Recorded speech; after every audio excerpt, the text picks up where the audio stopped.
સૌપ્રથમ અહીં સબસ્ક્રાઇબ પર ક્લિક કરો, બાજુમાં આવતા બેલ જેવી નિશાની પર ક્લિક કરો. એજ્યુસફર ચેનલના તમામ વિડીયોના અપડેટ્સ આપના ફોનમાં મળતા રહેશે. મિત્રો, ગયા વિડીયોની અંદર પૂર્ણ વર્તમાન કાળની આપણે શરૂઆત કરી છે. પૂર્ણ વર્તમાન કાળમાં આપણે બે વાક્ય રચનાની પણ માહિતી મેળવી, હકાર વાક્ય રચના, પ્રશ્નાર્થ વાક્ય રચના. આ વિડીયોમાં આપણે એ જ કાળને આગળ લઈ અને આપણે વિશેષ માહિતી મેળવીએ. પૂર્ણ વર્તમાન કાળની પ્રશ્નાર્થ વાક્ય રચના છે. તો પ્રશ્નાર્થ રચનામાં હેવ અને હેસ છે. હેવ અને હેસ છે એ વાક્યની શરૂઆતમાં મુકાશે, ત્યારબાદ કર્તા આવશે, તેના પછી V3 એટલે ભૂતકૃદંતનું રૂપ છે, તેના પછી કર્મ આવશે, તેના પછી અન્ય શબ્દ અને વાક્યને અંતે પ્રશ્નાર્થ ચિહ્ન. તો પ્રશ્નાર્થ વાક્યમાં હેવ હેસ એ વાક્યની શરૂઆતમાં મુકાય. દાખલા તરીકે આપણે એમ કહેતા હોઈએ, શું તમે આચાર્યશ્રીને મળી લીધું છે? Have you met the principal? તો મળવાની ક્રિયા શું પૂર્ણ થઈ ગઈ છે? ટોન તો એ જ નીકળે છે મિત્રો કે નજીકના વર્તમાનના સમયમાં કોઈ ક્રિયા પૂર્ણ થઈ ગઈ છે. એ જ આ બધા વાક્યો છે એ આપણને સૂચવે છે. શું બેલ વાગી ગયો છે? હેસ ધ બેલ રંગ? હેસ ધ બેલ રંગ? વાક્યને અંતે પ્રશ્નાર્થ ચિહ્ન. શું શિક્ષકે 5મો લેસન ભણાવી દીધો છે? Has the teacher taught? Has the teacher taught unit 5? વાક્યને અંતે પ્રશ્નાર્થ ચિહ્ન. શું વિદ્યાર્થીઓએ પરીક્ષા આપી દીધી છે? Have the students given the science test? શું વિદ્યાર્થીઓએ વિજ્ઞાનની કસોટી આપી દીધી છે? પરીક્ષા આપી દીધી? તો આ બધા જ વાક્યમાં, પ્રશ્નાર્થ વાક્યમાં હેવ અને હેસ વાક્યની શરૂઆતમાં આવે છે આપણા સૂત્ર પ્રમાણે. તેના પછી કર્તા આવે છે, તેના પછી V3. તો અહીંયા મેટ છે, રંગ છે, ટોટ છે, ગિવન છે અને યસ આપણે 4 વાક્ય દ્વારા. તો એ બધામાં V3 ભૂતકૃદંતનું ક્રિયાપદ છે. તો પ્રશ્નાર્થ વાક્ય રચનામાં હેવ અને હેસ છે એ વાક્યની શરૂઆતમાં આવશે. હવે WH પ્રશ્નાર્થ છે. તો WH પ્રશ્નાર્થની અંદર હુ સિવાયના બધા જ WH પ્રશ્ન આપણે આમાં મૂકી શકીએ. વેર છે, વેન છે, વાય છે, હાઉ છે. તો WH પ્રશ્નાર્થની અંદર અહીંયા નંબર 4 કરીને WH પ્રશ્નાર્થ. તો એમાં સૌથી પહેલા WH શબ્દ આપણે મૂકવાનો. તેના પછી હેવ અથવા હેસ આવશે, હેવ અથવા હેસ. તેના પછી કર્તા આવશે, તેના પછી V3 એટલે કે ભૂતકૃદંત આવશે, તેના પછી કર્મ આવશે, પછી અન્ય શબ્દ અને વાક્યને અંતે પ્રશ્નાર્થ ચિહ્ન.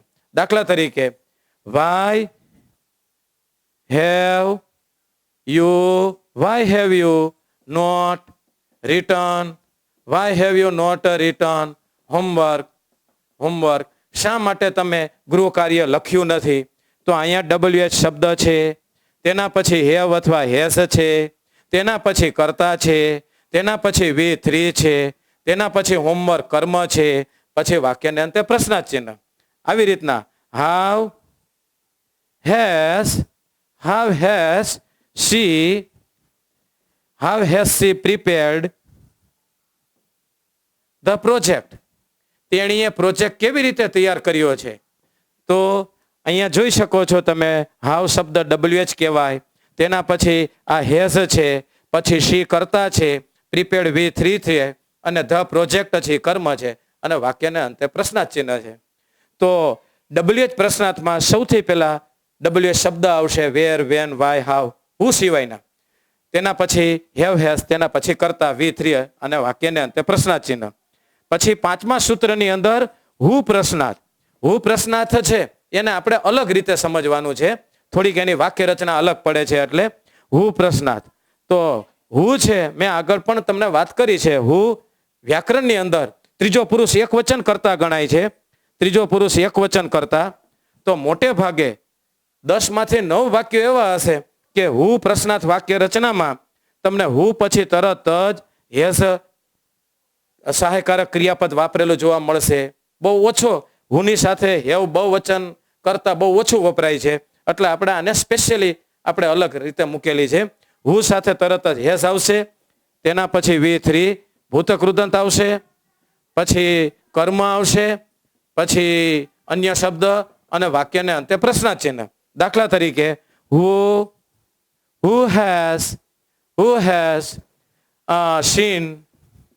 has seen the God. ઈશ્વરને કોણે જોયા છે?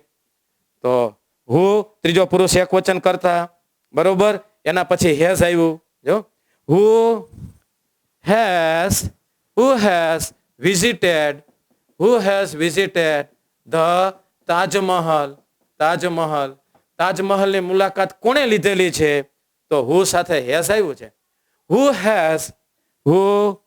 has counted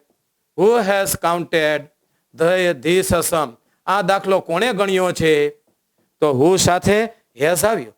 તો હુ છે એ વ્યાકરણની અંદર ત્રીજો પુરુષ એકવચન કરતા ગણાતો હોવાથી હુ સાથે હેઝ વધારે વપરાય છે. તેના પછી ભૂતકૃદંત આવે છે, તેના પછી કર્મ અને અન્ય શબ્દ. તો આ હુ વાળી પ્રશ્નાર્થ રચના નંબર 5 ની અંદર આપણે જોયું.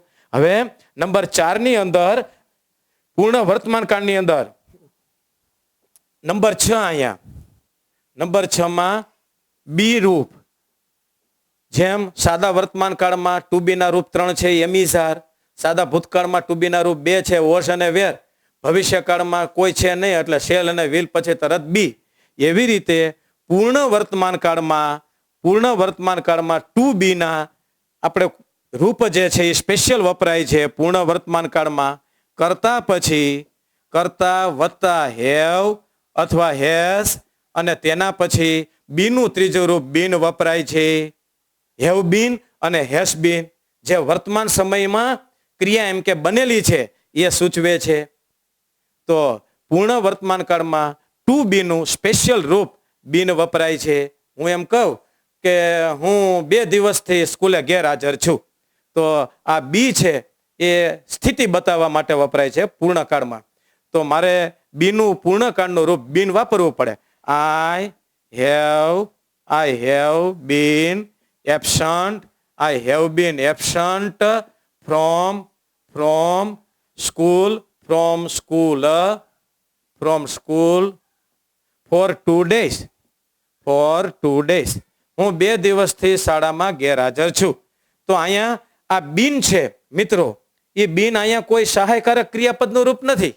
આ બીન છે એ એના નિયમ પ્રમાણે પૂર્ણ વર્તમાન કાળમાં જુઓ તમે હેવ અને હેસ પછી V3 ભૂતકૃદંતનું રૂપ. તો અહીંયા બીન છે એ ક્રિયાપદનું ત્રીજું રૂપ જ છે.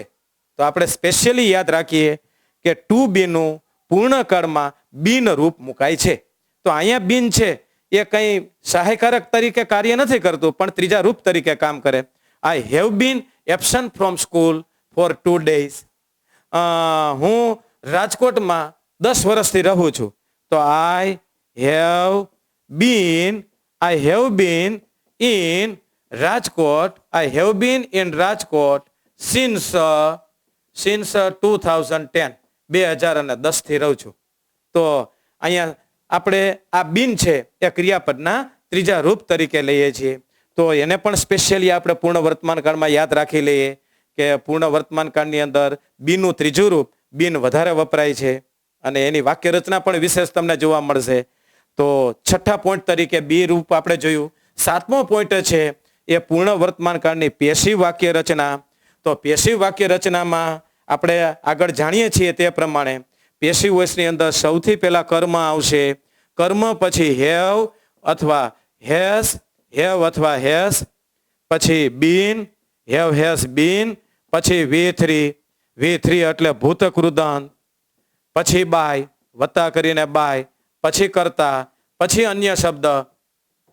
તો પૂર્ણ વર્તમાન કાળની આ પેશિવ વાક્ય રચના આપણે આ સૂત્ર પ્રમાણે એમ કે યાદ રાખી લેવાની. દાખલા તરીકે આવી રીતના એમ કે વાક્ય છે, The bell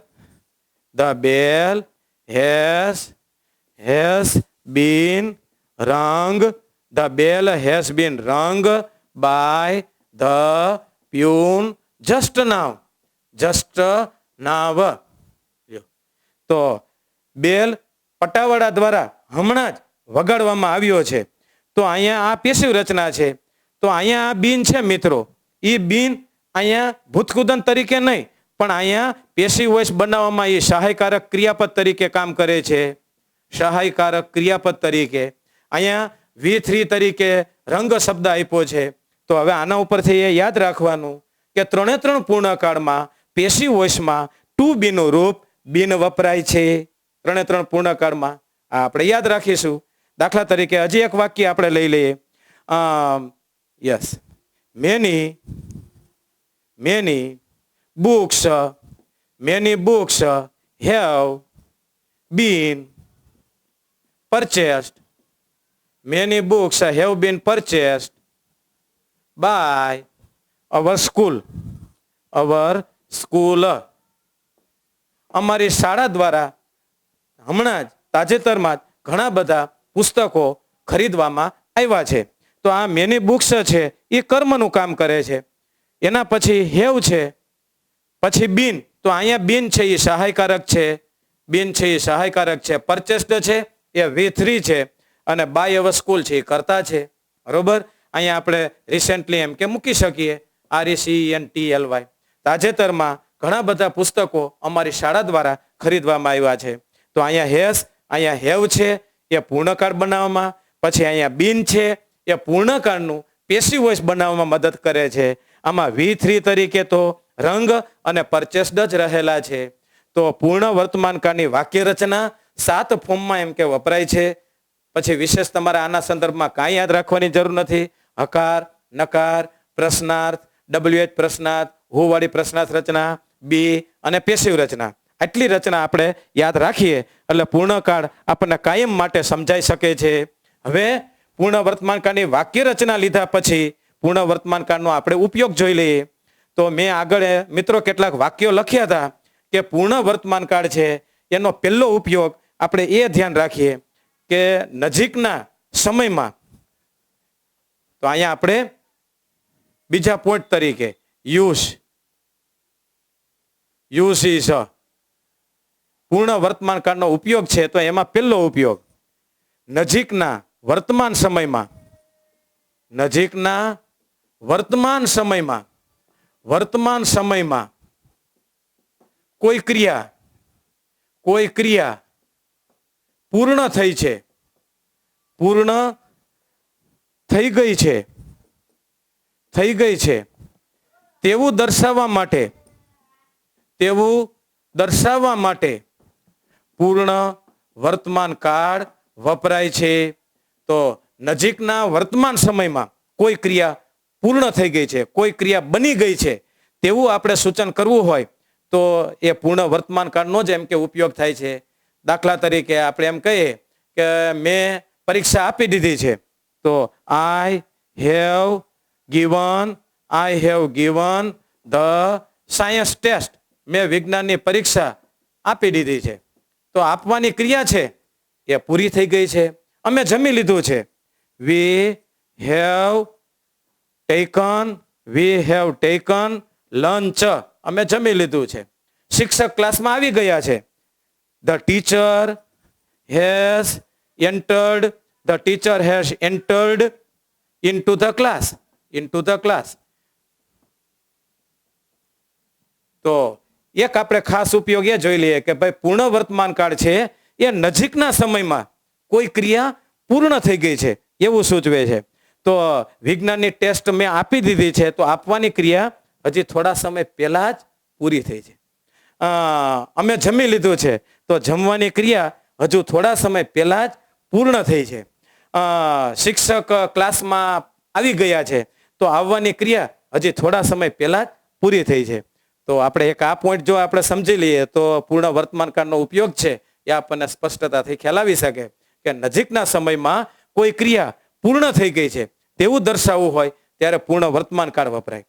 હવે થોડીક વિશેષ માહિતી મિત્રો આ દ્વારા આપું તમને કે એમ પણ આપણને ઉપયોગની અંદર શીખવા મળે છે કે પૂર્ણ વર્તમાન કાળ છે એ નજીકના ભૂતકાળમાં કોઈ ક્રિયા બની ગઈ છે, કોઈ ક્રિયા થઈ ગઈ છે અને વર્તમાનમાં એ ક્રિયાની અસર હજુ પણ જોવા મળે છે ત્યારે પણ એમ કે પૂર્ણ વર્તમાન કાળ. તો આ બધા વાક્યો દ્વારા આપણને એ જ જોવા મળે છે કે વિજ્ઞાનની ટેસ્ટ આપવાની ક્રિયા ભૂતકાળમાં થોડા સમય પહેલા પૂરી થઈ છે, પણ હજુ પણ વર્તમાનમાં એની અસર જોવા મળે છે.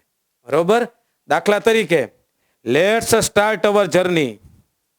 Let's start our journey. ચલો આપણે આપણો પ્રવાસ શરૂ કરીએ. The sun has already Ryzen.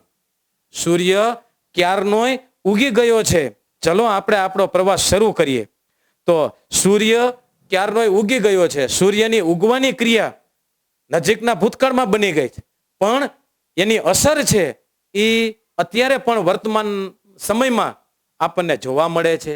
એટલે પૂર્ણ વર્તમાન કાળને બીજા શબ્દોમાં કેવું હોય તો કહી શકીએ કે પૂર્ણ વર્તમાન કાળ છે મિત્રો એ નજીકના ભૂતકાળ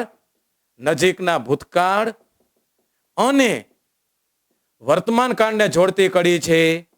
વર્તમાન કાળને જોડતી કડી છે. આ ખાસ પોઈન્ટ યાદ રાખજો કે પૂર્ણ વર્તમાન કાળ છે એ નજીકનો ભૂતકાળ અને વર્તમાન કાળ આ બંનેને એમ કે જોડતી કડી છે.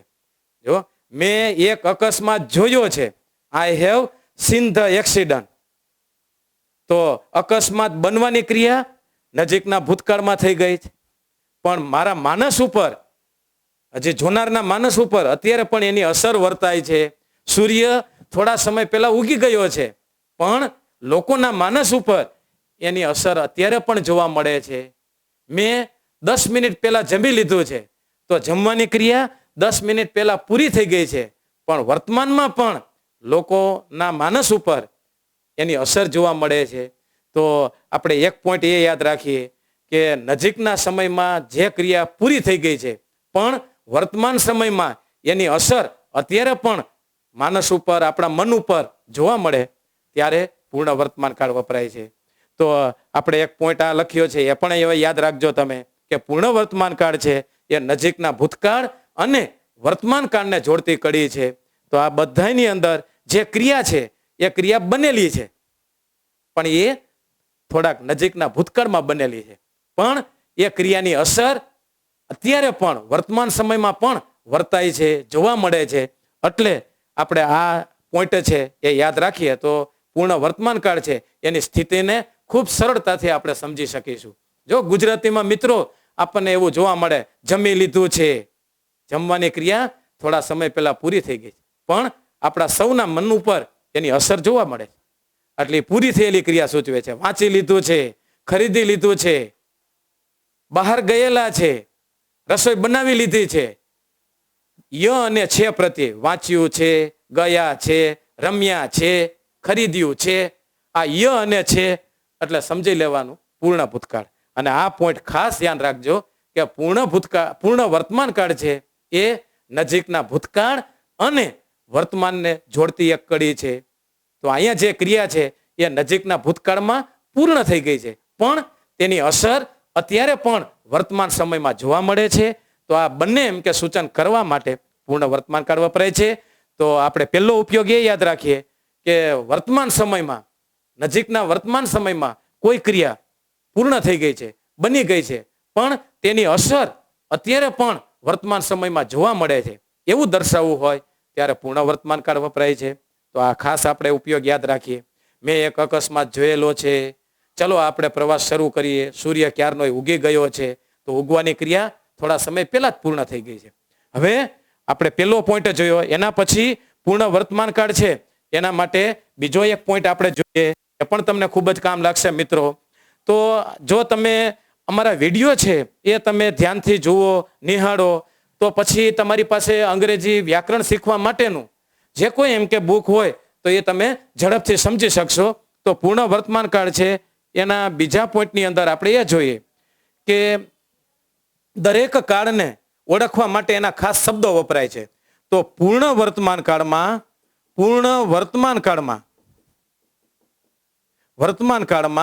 પૂરી થયેલી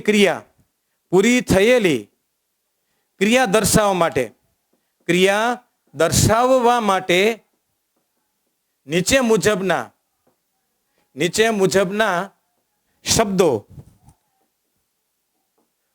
વપરાયેલા જોવા મળશે. નીચે મુજબના શબ્દો વપરાય છે. મોટા ભાગે તમને પૂર્ણ વર્તમાન કાળમાં પૂરી થયેલી ક્રિયા બતાવવા માટે એવા શબ્દો વારંવાર વાક્ય સાથે વપરાય. તો એમાં ખાસ એના આપણે પોઈન્ટ છે યાદ રાખીએ. સૌથી પહેલા તો જસ્ટ. જસ્ટનો ગુજરાતી અર્થ થાય હમણાં જ. તો આ હમણાં જ શબ્દ છે એ વર્તમાન સમયમાં, નજીકના સમયમાં એ ક્રિયા પૂરી થયેલી સૂચવે છે. તો જસ્ટ જ્યારે એમ કે વાક્યમાં હોય તો આપણે સમજીશું કે એ પૂર્ણ વર્તમાન કાળ છે. દાખલા તરીકે શિક્ષક હમણાં જ ક્લાસમાં આવ્યા છે. Teacher has just arrived. Just arrived. શિક્ષક હમણાં જ આવ્યા છે. તો આ જસ્ટ ઉપરથી હું કહી શકું કે પેલી ખાલી જગ્યામાં હેઝ અને બીજી ખાલી જગ્યામાં એરાઇવ્ડ આવશે. હેઝ કરતા પ્રમાણે આવશે. એરાઇવ્ડ V3 છે. તો જસ્ટ છે એ જ્યારે ખાલી જગ્યા સાથે હોય ત્યારે પૂર્ણ વર્તમાન કાળ જસ્ટ મોટે ભાગે વચ્ચે વપરાય છે. બીજો પોઈન્ટ છે જસ્ટ નાવ. જસ્ટ નાવ. જસ્ટ નાવનો ગુજરાતી અર્થ પણ હમણાં જ થાય છે. હમણાં જ. પણ એ જસ્ટ નાવ છે ને મિત્રો, એ વચ્ચે નહીં જોવા મળે. એ મોટે ભાગે છેલ્લે જોવા મળશે. દાખલા તરીકે teacher has entered. Teacher has arrived. Teacher has arrived just now. Teacher has arrived just now. તો આ just now છે એ મેં છેલ્લે વાપર્યું છે. બંનેનો મિનિંગ એક જ છે. જસ્ટ મોટે ભાગે વાક્યની વચ્ચે જોવા મળે, જ્યારે જસ્ટ નાવ છે એ છેલ્લે જોવા મળશે. તો જ્યારે આપેલ વાક્યમાં જસ્ટ નાવ હોય ત્યારે સમજી લેવું કે એ વાક્ય પૂર્ણ વર્તમાન કાળનું છે. તેના પછી ઓલરેડી નો અર્થ થાય છે ક્યારનું. તો ક્યારનું આ બધા જ શબ્દો છે મિત્રો, એને કીવર્ડ્સ તરીકે પણ ઓળખવામાં આવે છે. ચાવીરૂપ શબ્દો એટલે કે કાળને ઓળખવામાં વપરાતા શબ્દો. તો એને કીવર્ડ્સ ટૂંકમાં કહી શકાય આપણે. તો આ બધા શબ્દો છે એ નજીકના વર્તમાન સમયમાં પૂરી થયેલી જ ક્રિયા સૂચવે છે. જો ઓલરેડી એટલે ક્યારનું, તો એ શબ્દ છે એ ક્રિયા પૂરી થયેલી જ સૂચવે છે. દાખલા તરીકે we have already watched. We have already written homework. અમે ક્યારનું ગૃહ કાર્ય લખી નાખ્યું છે. તો આ ઓલરેડી શબ્દનો અર્થ થાય ક્યારનું. એ મોટે ભાગે વચ્ચે જોવા મળશે. તેની આગળ ટુ હેવ ઉપરથી હેવ અથવા હેસ અને પાછળ V3. અમે ક્યારનું જમી લીધું છે. We have already taken lunch. અમે ક્યારનું મળી લીધું છે. We have already met. મારા પપ્પાએ ક્યારનું ટીવી ખરીદી લીધું છે. My father has already bought the TV. બેલ ક્યારનો વાગી ગયો છે. The bell has already rung. ડોક્ટરે પેશન્ટને ક્યારના તપાસી લીધા છે. The doctor has already checked the patient. તમારી પાસે આ એક ફોર્મ આવી ગયું મિત્રો. પછી તમારી આસપાસ ક્યાંય પણ એમ કે હોય તો એ સ્થિતિને તમે પૂર્ણ કાળમાં ઇંગ્લિશમાં બોલી જ શકો છો. ઇંગ્લિશ બોલવા માટે કે લખવા માટે હવે ગભરાવાની જરૂર નથી. આપણે એના મૂળ સુધી એમ કે પહોંચી અને આપણે રોજબરોજ ઉપયોગ કરતા શકીએ. એટલે એ આવડી શકે છે. તો ઓલરેડી શબ્દ વચ્ચે જોવા મળશે. જસ્ટ નાવ છેલ્લે જોવા મળશે. જસ્ટ વચ્ચે હશે. જસ્ટ નાવ ઓલરેડી. પછી એવરનો ગુજરાતી અર્થ થાય કદી. તો એ હંમેશા પ્રશ્નાર્થમાં જ જોવા મળશે. જો have you ever seen the God. શું મિત્રો તમે કદી ભગવાનને જોયા છે? તો અહીંયા એવર છે એ પ્રશ્નાર્થ વાક્ય છે. એવરનો ગુજરાતી અર્થ કદી થાય છે. તો એ પ્રશ્નાર્થ ની અંદર એવર શબ્દ વપરાય છે, વચ્ચે જ આવશે. જો શું તમે કદી તાજમહલની મુલાકાત લીધી છે? Have you ever visited the Taj? શું તમે કદી નાચતો મોર જોયો છે? Have you ever seen the peacock dancing? શું તમે કદી ભૂકંપનો અનુભવ કર્યો છે? Have you ever experienced the earthquake? તો એ રીતે આપણે પ્રશ્નાર્થ વાક્યની અંદર એવર શબ્દ વપરાય છે. તો જ્યારે એવર હોય ત્યારે મોટે ભાગે પૂર્ણ વર્તમાન કાળની વાક્ય રચના છે એમ સમજી લેવું. પછી નેવર શબ્દ વપરાય. નેવરનો અર્થ થાય કદી નહીં. એવરનો જવાબ આપણે નકારમાં આપવું હોય ત્યારે નેવર શબ્દ વપરાશે. જો no we have never seen the god. ના, અમે કદી ભગવાનને જોયા નથી. તો તમે જુઓ, નકાર અર્થ બતાવવો હોય ત્યારે નેવર શબ્દ વપરાય છે. તો એ નેવર શબ્દ છે એ નકાર વાક્ય રચનાની અંદર વપરાય, નકાર અર્થ દર્શાવવા માટે વપરાય છે. એવરનું જ્યારે નકાર આપણે બનાવવું હોય ત્યારે નેવર શબ્દ વપરાય, એવરને દૂર કરીને. બરોબર? No, we have never visited the Taj. ના, અમે કદી તાજની મુલાકાત લીધી નથી. No, we have never experienced the earthquake. અમે કદી પણ ભૂકંપનો અનુભવ કર્યો નથી. તો નેવર છે નકાર અર્થ બતાવવા માટે, એવર છે પ્રશ્નાર્થ વાક્યમાં, just now, already, ever, never. પછી યટ શબ્દ આવશે. યટનો ગુજરાતી અર્થ થાય હજુ સુધી. હજુ સુધી. તો એ નકાર અને પ્રશ્નાર્થ બંનેમાં વપરાશે મિત્રો. નકાર અને પ્રશ્નાર્થ બંનેમાં. જો હજુ સુધી, શું તમે હજુ સુધી હોમવર્ક તૈયાર નથી કર્યું? Have you not completed the project? શું તમે હજુ સુધી, have you not completed the project still? તો આ સ્ટીલ છે એ મોટે ભાગે મિત્રો યટ અને સ્ટીલનો અર્થ છતાં પણ, યટનો અર્થ પણ છતાં પણ થાય છે. તો અહીંયા યટે વાપરી શકો, સ્ટીલે વાપરી શકો. યટનો અર્થ થાય હજુ સુધી. Have you not completed the project yet? શું તમે હજુ સુધી પ્રોજેક્ટ પૂરો નથી કર્યો? શું તમે હજુ સુધી ક્લાસમાં આવ્યા નથી? Have you not entered into the class yet?